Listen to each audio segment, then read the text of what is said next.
il faut comprendre aussi comment les désirs de l'esprit agissent, parce que c'est important pour nous. La Bible nous a déjà enseigné que c'est pas les désirs de l'esprit que nous pouvons combattre les désirs du péché. Okay. D'accord? Galates chapitre 5, versets 16 à 17 nous le rappelle. Oui. Il dit que la chair a des désirs contraires à ceux de l'esprit. C'est ça. D'accord? Donc, marchez selon l'esprit et vous n'accomplirez pas les désirs de la chair. Donc, c'est une histoire sérieuse. On va prendre un exemple intéressant. Souvent, lorsqu'on regarde l'histoire du jardin d'Éden, on pense automatiquement à ce péché d'Adam et Ève. Mais on ignore quelque chose de très important à souligner, c'est que la première victoire extraordinaire des désirs de l'esprit dans la vie d'Adam a été accomplie aussi dans ce jardin. De quoi s'agit-il?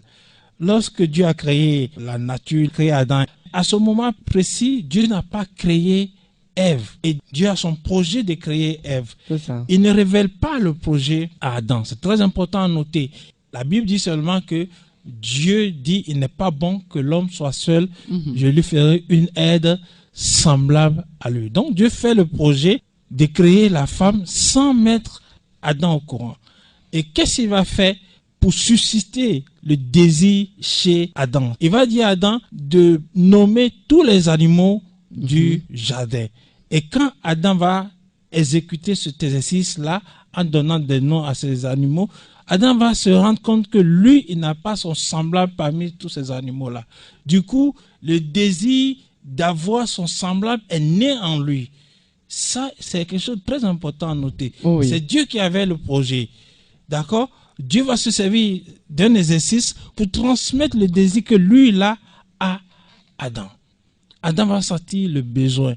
Et quand le moment est venu de payer le prix pour que la femme soit créée, Adam a payé le prix.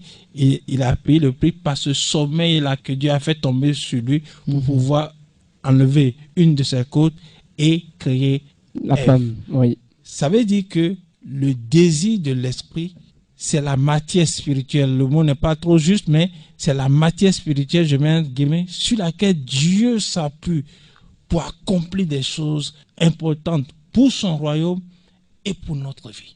C'est pour ça qu'il nous faut les désirs de l'esprit. On a un cas pratique où les désirs du péché et les désirs de l'esprit s'affrontaient en Jésus. J'aime particulièrement ce combat qu'il a mené au jardin de Gethsémani. Ça nous montre que ce que l'apôtre Paul écrit, c'est juste. Les désirs de la chair et ceux de l'esprit sont opposés. Luc 22 à partir du verset 40, lorsqu'il fut arrivé dans ce lieu, il leur dit, priez, afin que vous ne tombiez pas en tentation. Puis il s'éloigna d'eux à la distance d'environ un jet de pierre, et s'étant mis à genoux, il pria, disant, Père, si tu voulais éloigner de moi cette coupe, toutefois, que ma volonté ne se fasse pas, mais la tienne. Alors un ange lui apparut du ciel pour le fortifier. Étant en agonie, il pria plus intensement et sa sueur devient comme des grumeaux de sang qui tombaient. Oui. Nous voyons qu'il y a le désir de la chair et il y a le désir de l'esprit qui s'affrontaient en la personne de Jésus-Christ. Qu'est-ce qu'il a fait? Il a prié. Non pas ce que moi je veux, mais ce que toi tu veux. D'accord? Ce qu'on doit retenir, oui. Je voulais qu'on retienne l'exemple d'Adam. D'accord. Dans sa communion avec Dieu, oui. Où il a reçu les désirs de Dieu pour arriver jusqu'à l'accomplissement des buts de Dieu. Nous avons besoin de ça dans notre vie. Je veux aussi qu'on retienne l'exemple de Jésus-Christ qui a combattu de manière vivante le désir qui voulait l'éloigner de la croix. Il faut qu'on arrive, tout de suite je parlais du discernement des désirs de l'esprit oui. Et des désirs du diable ou bien des désirs du péché. Il faut pouvoir être capable de dire non dans des situations critiques. Par exemple, quelqu'un a envie de se venger, il doit prier le Seigneur. Non, la vengeance appartient à Dieu. Oui. Il doit mener ce combat contre lui-même et gagner ce combat-là d'abord. C'est ça. Est-ce que vous voyez? C'est ce que Jésus a fait. Sa chair voulait l'empêcher d'aller à la croix. Il a combattu contre sa propre chair. Il a gagné. C'est un cas pratique pour nous. Pour voir que, effectivement, lorsque le désir du péché se fait sentir, le désir de la chair se fait sentir en nous, mettons-nous à genoux. Je ne veux pas tomber dans cette situation. Je ne veux pas de ce péché-là. Je ne veux pas de cette graine dans mon cœur contre telle personne, telle personne. Et Dieu nous exaucera comme il a exaucé son Fils, afin que nous accomplissions sa volonté.